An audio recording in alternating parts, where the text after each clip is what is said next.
talking about what class to play. How about Hey that? folks, this is Riker with a class overview video for Diablo 4 to help Dang, this audio crazy. What the heck? Hang on. Let me make sure this is good. We're going to theater mode. Yes, sir. pick what class to play. The different classes offer different gameplay experiences, and you want to ensure that you pick the class that'll be most fun for you. In this video, we'll give an overview of every class, Alright. its primary playstyle, some of its key skills and specializations, as well as notable strengths and weaknesses. If you want to skip ahead to specific classes, I'll have timestamps in the description. If you're still on the fence about buying Diablo 4, be sure to check out my review video, and if you did get the game, check out my guide explaining all the new mechanics like Lucky Hit, Fortify, Overpower, and more. Also, turn on subscription notifications to be alerted when new Diablo 4 videos go live. But before I move on, a quick word from this video's sponsor, GNC. GNC is partnering with creators like me in the gaming space to help shape the future of gaming nutrition. In my gameplay, I like to optimize my performance, and physical performance is a natural extension of that, because it doesn't matter how much knowledge or strategy I have if I'm too tired or sluggish to put that into use. We want to support. Hey. You talking about sponsors? You ain't got enough energy to play no games? WG, right here. Alright? Just letting y'all know. Quick product placement.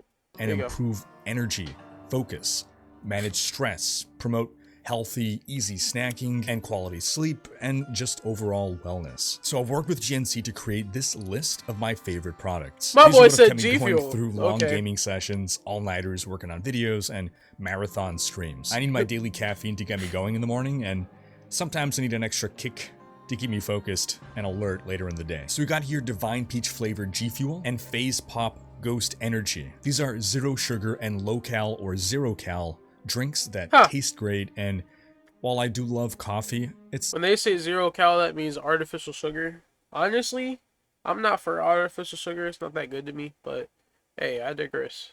You people do you. Summer, it's too hot for coffee. Then I have 4 Thin Mints, the cookies and cream, the Girl Scout Toastier, and my overview. Here we go. Alright, diving in. Upon its release, Diablo 4 will have so I'm stuck between a couple classes. The Barbarian, literally all of them. The Necromancer, the Rogue, except the Necromancer. I'm not going to go Necromancer. Each class looks different and has its own playstyle. You can customize the appearance and the gender of your character, but the overall look and body type will remain recognizable as your base class. And even the gear you wear and your cosmetic options will represent your class's aesthetic. We'll note as well that Diablo 4 does not have traditional MMO class roles. Every class is DPS. There's no dedicated healer. That's what I like about it. Tank. I like games like that, bro. For real. What we tend to see is support builds emerge rather than support classes. We also call these ZDPS or zero DPS builds, and they focus on taking skills that help the rest of their team deal more damage and or survive better. Now, as we go through every class, we'll also talk about ultimates and key passives. Every class eventually unlocks ultimate skills on their skill tree. You don't have to pick an ultimate, and not all builds will use ultimates, because you do have to sacrifice a skill slot to fit in an ultimate into your build. And ultimates generally have very high cooldowns, roughly a minute. If you do pick an ultimate, you can only pick one. Then key passives are the final nodes on your skill tree. Again, you can only pick one. Hey, yo, that looks kind of crazy. So powerful that is kind of crazy. Hold up. And it can effectively define your build style. Using a treasure chest as a weapon? The key passive that best fits your build, or you make a build around a key passive. We'll also talk about each class's unique class mechanic. Every class has something special that other classes don't get, which significantly alters how the class feels or plays. So, let's start with the Barbarian. This is your melee tough guy. If you want to be in the thick of battle, dishing out and taking tons of damage, this is the class for you. The Barbarian has a lot of big melee attacks. There's a lot of potential to make bleed-based builds, which will deliver damage over time, so you can tag an enemy and keep moving while they bleed to death. You got some fan-favorite skills like Whirlwind that lets you deal damage while moving. You got defensive skills to buff yourself to stay alive in the midst of all these enemies, as well as skills that'll crowd control enemies. You have lots of war cries to buff yourself, buff your allies, nerf enemies, or even taunt enemies to aggro onto you. Basically, the Barbarian is the closest Diablo 4 has to a traditional tank class. And he has a lot of skills to support a team, so I can't imagine support Barbarians will become a thing. The Barbarian also has 100%. gap closing skills like charge and leap to get into melee faster, or skills that bring enemies to you. The Barbarian has 3 ultimates, which we'll showcase here. Call of the Ancients summons the spirits of 3 powerful Barbarian warriors who join you in battle, increasing your damage output. Wrath of the Berserker makes you go Super Saiyan, and you temporarily gain a damage and a move speed buff, and you become immune to crowd control effects. Those 2 skills return from Diablo 3, but this new one, Iron Maelstrom, is really cool. You pop this crazy. 3 times in a row. The first time you pop it, it does a big ground slam, Ugh. stunning enemies. The second time you pop it, it's a big swipe of damage in front of you. This inflicts a bleed.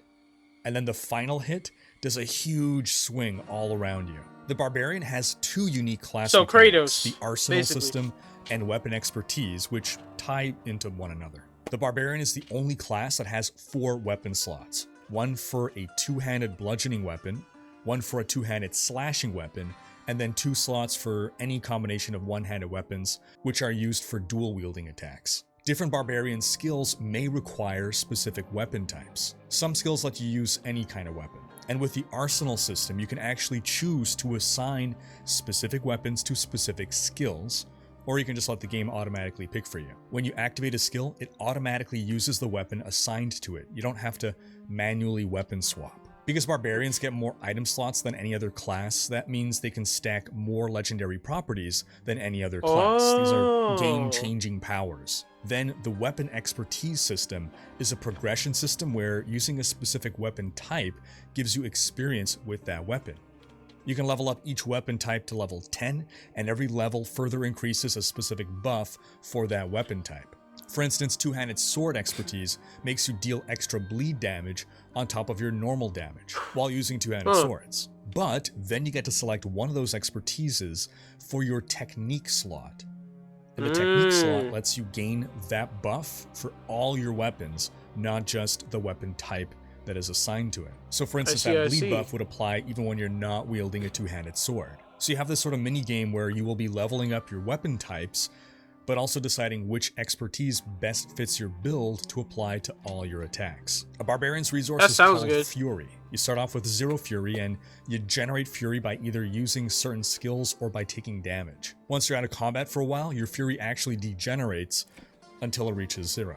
I really think that's going to be interesting. That means, like, yeah, Barbarian's really going to just be pulling out a weapon and be like, bro, I got to practice with my 2-handed sword, bro. Like, and then if you can be like, okay, well, it is what it is. And then be like, yo, why don't you use your 2-handed sword?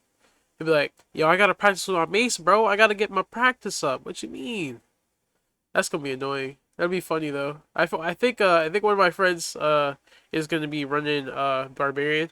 I think he is. So I'm not really 100% sure, but I think that'll be interesting to see. I wonder what exactly... So, I mean, like, does your actions become, like, completely different whenever you switch weapons? Or, like, is it just... It's all one bar? I think it probably is all one bar. And then they pull out that weapon for whatever skill they have it assigned to.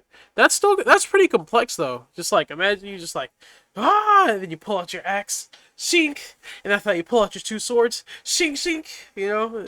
It'll be pretty fire. That's a pretty fire concept. Fury management can be more difficult in the early game. A lot of thought game. Was put into this. You may find yourself needing to pick a few different skills to help with Fury generation. Barbarians have 4 key passives to choose from. Gushing Wounds is for bleed-based builds. Unbridled Rage is just a strict damage buff that can help any build. Unconstrained is for Berserk-based builds. This is a buff that the Barbarian has a few ways of generating that is basically like the traditional RPG Barbarian Rage. It's a short buff that increases your damage and your move speed. And then Walking Arsenal encourages you to use all your different weapons, your entire arsenal, by giving you big buffs for doing so. Overall, Barbarians are a little slower to build up in the early game, but they become really strong in the end game. They were really quick on the Master Druid, of Nature. The Druid offers a variety of playstyles. You can be a melee shapeshifter, a summoner, a caster, or some hybrid combination of any of these. As a shapeshifter, you can become either an agile werewolf or a tanky werebear. As a caster, you call upon the forces of nature to summon storm spells like lightning and hurricanes. Or I was thinking about going like werewolf and then like having earth or something. Boulders. I don't know. With your summoner skills, you can call wolves and ravens to your side, as well as poisonous vines that creep around and follow you. As a caster, you have defensive skills that can give you rock Hang on. As a what now? and big old boulders. With your summoner skills, you can call Okay, wolves yeah, and summoner ravens to skills, your yeah. side, as well as poisonous vines that creep around and follow you. As a caster, you have defensive skills that can give you rock armor or tornado armor. And as a shapeshifter, you have different animal roars in your were forms to get defensive buffs. Overall, Yeah. you're a class that focuses on physical, lightning, and poison damage. The druid has 4 ultimates, which we'll show here. Cataclysm summons a massive storm that follows you, spawning twisters. That and is lightning. pretty crazy, Grizzly though. Rage turns you into an uber werebear for a short time, and killing enemies extends the duration. Lacerate turns you into a werewolf and makes you zip around the screen in a fraction of a second, dishing out 10 hits to enemies in the area. It feels like the 7-sided strike from the monk in Diablo 3, except it's 10-sided slash. Then Petrify is the earth magic ultimate. It encases enemies in stone, stunning them for 3 seconds, and giving you a better chance of landing crits on them. The druid's class mechanic is spirit boons. Basically, as you defeat enemies, you'll sometimes get druidic Those spirit tornadoes do be offerings hitting, as for real. drops. You collect these, and you gotta give them to 4 different spirit animals to unlock boons. Each animal spirit will give you a different buff, and with enough offerings, you can unlock up to 4 different boons per spirit. However, you can only select 1 boon per spirit. But once you've unlocked all 16 boons, then you can activate 1 additional boon on 1 spirit for a total of 5 boons activated. The buffs for these boons will help shape your build. A druid's resource is called Spirit. It neither passively generates nor degenerates. You need to use generator skills to build it up. And a lot of druid skills are resource heavy, so as you build up your character, you'll be looking for ways to better manage your resource, like through spirit boons. The druid's key passives include Bestial Rampage, which buffs your were forms, Earthen Might for earth magic casters that want to focus on the lucky hit mechanic. Again, I have a video Yeah, it explaining is what pretty lucky hit good. means. Lupine Ferocity, It's basically which crits. is specifically for werewolves. For those who don't know, lucky hit in this game is basically crits, as far as I understand. You know, you hit a lucky hit, you know, it basically does like, you know, an extra damage, and then on druid, if you hit something with like a lucky hit, it'll like hit him with the next hit will hit him with twice the damage basically. It'll spawn like 2 different rock pillars to attack the same person rather than just one. That's at least what I noticed when I was playing the Fury beta. for caster druids that use both earth and nature magic, Perfect Storm for stormcasters, and Ursine Strength for pure werebear builds. Overall, druids struggle in the early game relative to other classes, as they lack mobility and consistent resource generation, but they are a dominant force in the endgame. That depends on what you're using. Werewolf is extremely fast. I was using it during beta, like before I even hit level 20, bro. I was zipping and zapping, bro, through these enemies. So I think I'm going like probably gonna go for like a storm wolf type thing going on. Like I think I want to get like the lightning aspects that causes lightning strikes, and then like get like a tornado skill, a couple other things while I'm like zipping through people. That's what I'm thinking. That's at least what's going through my head. We'll see what happens though. Next we have the Necromancer, the Master of the Dead. If you want to be a classic summoner or a caster of dark magic, the Necro is for you. Necromancers can cast bone spells, like summoning and hurling a bone spear, or trapping enemies in a bone prison. They can cast blood spells, like a blood nova, or transforming into an...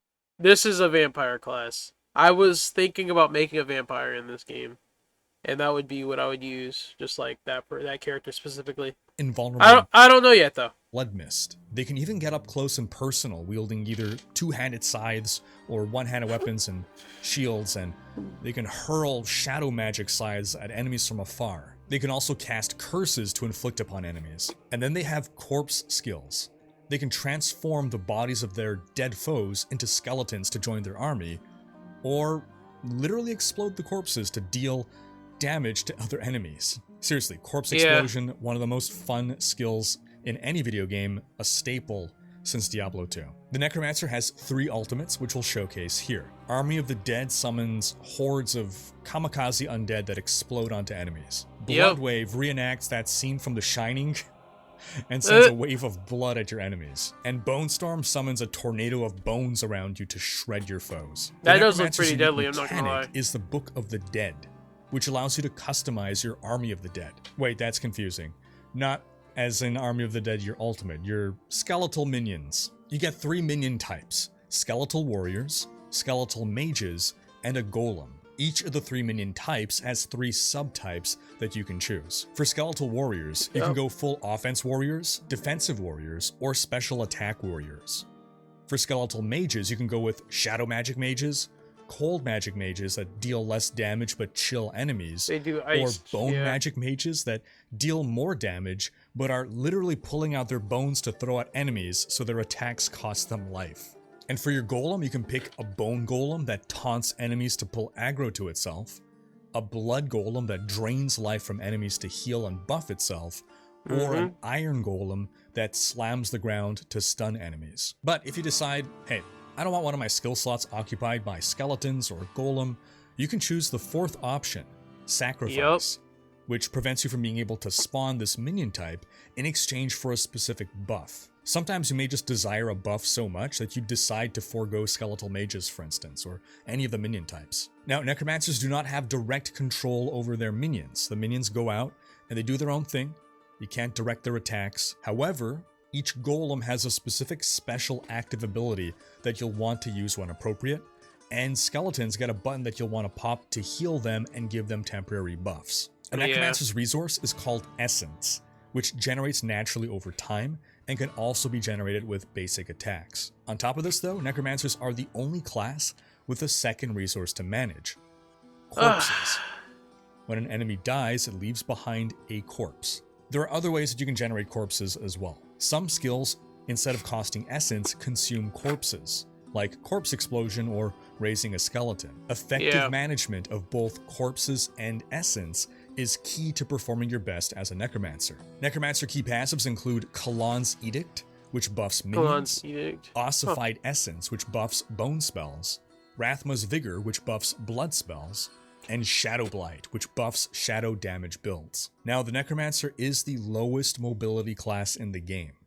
Its only mobility power actually makes you move slower, not faster, while letting you pass through enemies. Because of this, it'll suffer in any content based on speed. But outside of that, the Necro is strong in both the early game and the end game, with the ability to deal both it is a pretty target OP and class. area damage, I'm not gonna lie to you. deliver good crowd control, and build up tankiness. Onto the Rogue. This is your archer class, but also your agile melee class.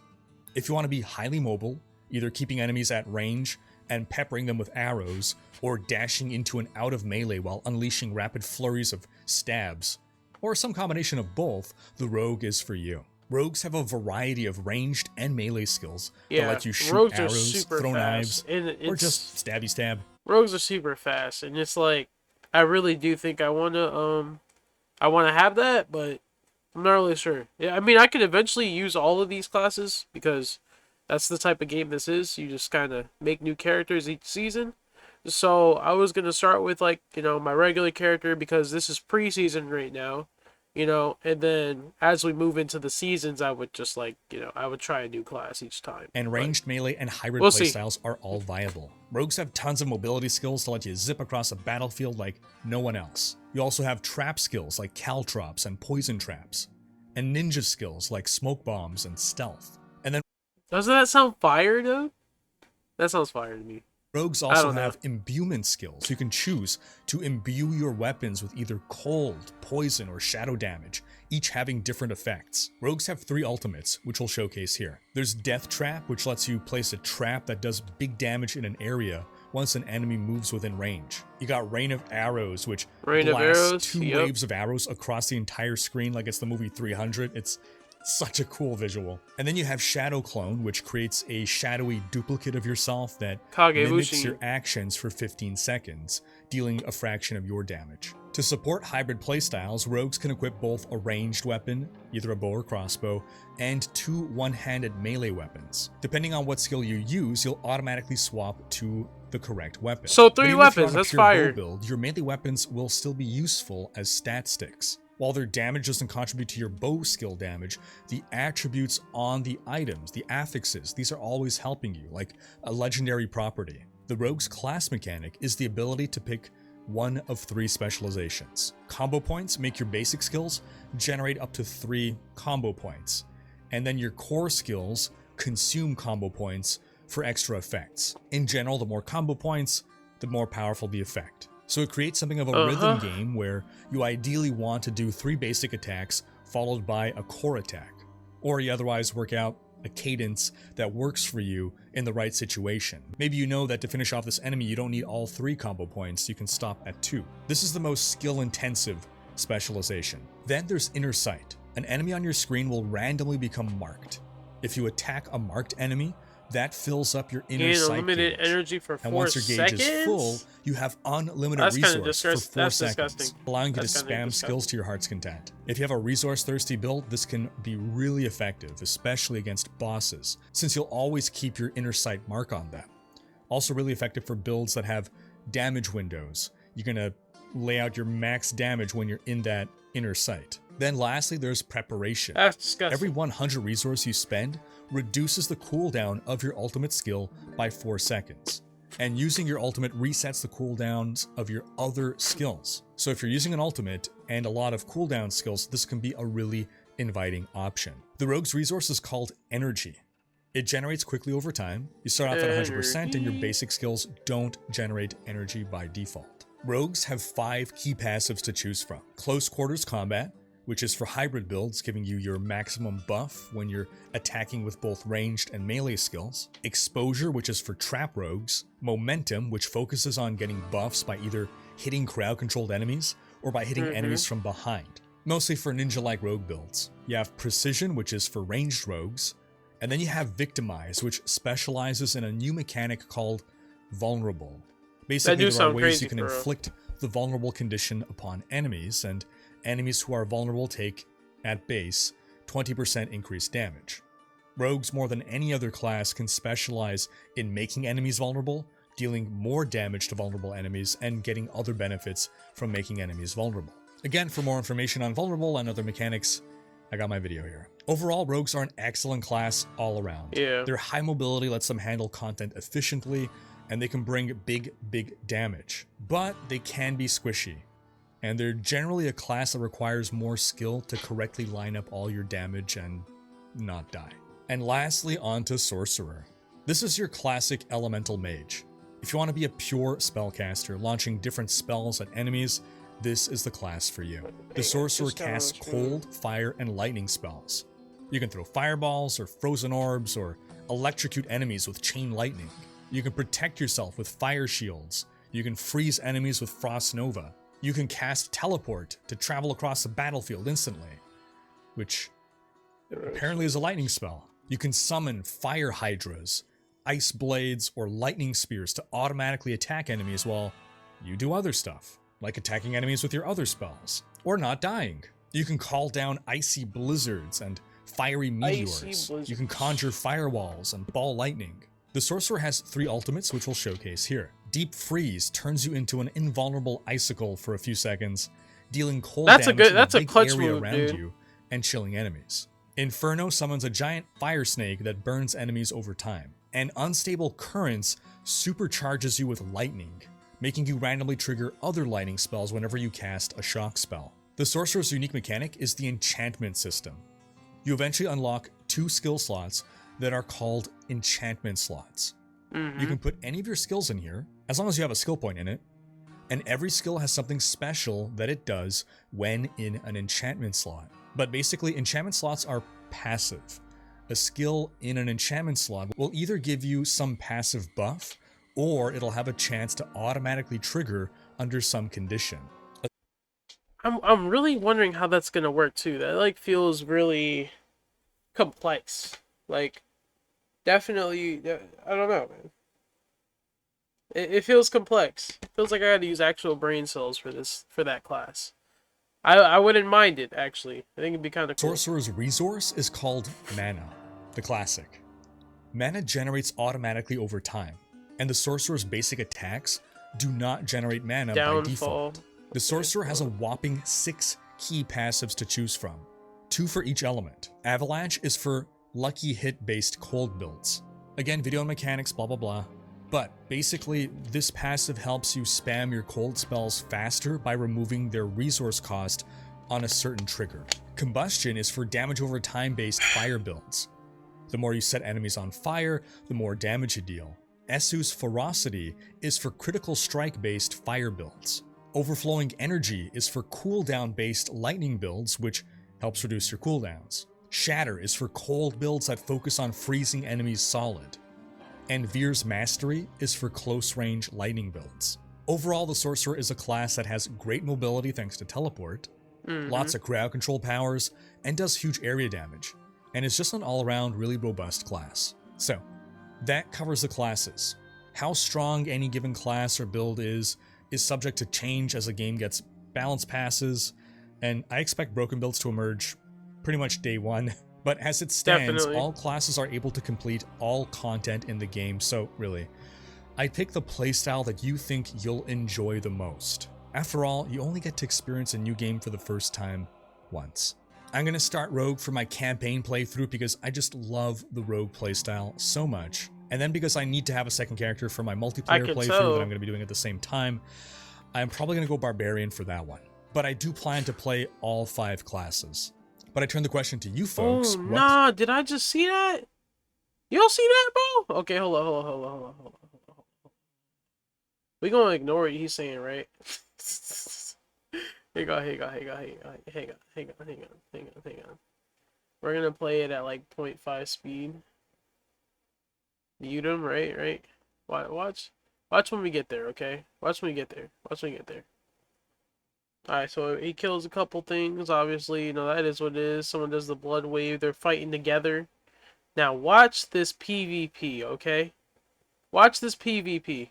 So, they're fighting right here, okay? They're fighting each other. As you can see, dude put up a shield. My boy, the Barbarian's trying to go in on him, right? Watch this clip. Okay? Watch this clip. Alright, he killed him, right? Hang on. We're working our way towards it. I think he just killed that dude too. Oh no, he just got hurt and he walked back and then died. Oh, he's stupid. Okay, well, all right. Look.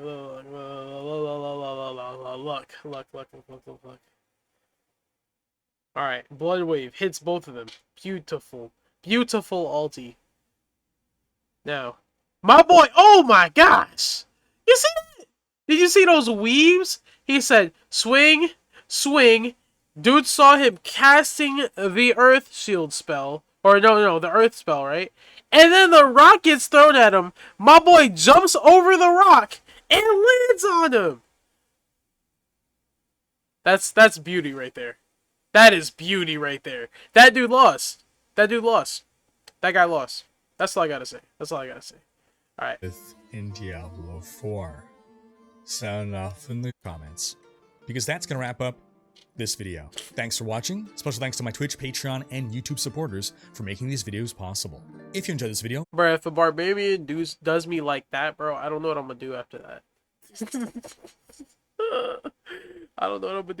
I'll be upset. I'll be so upset. Please share it, check out these other videos, and subscribe to join Riker's Raiders for more Diablo content.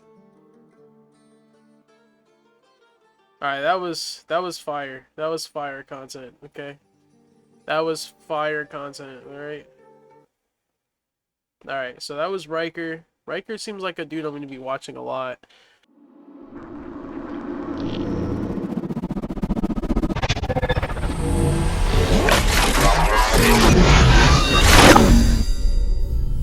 Subscribe!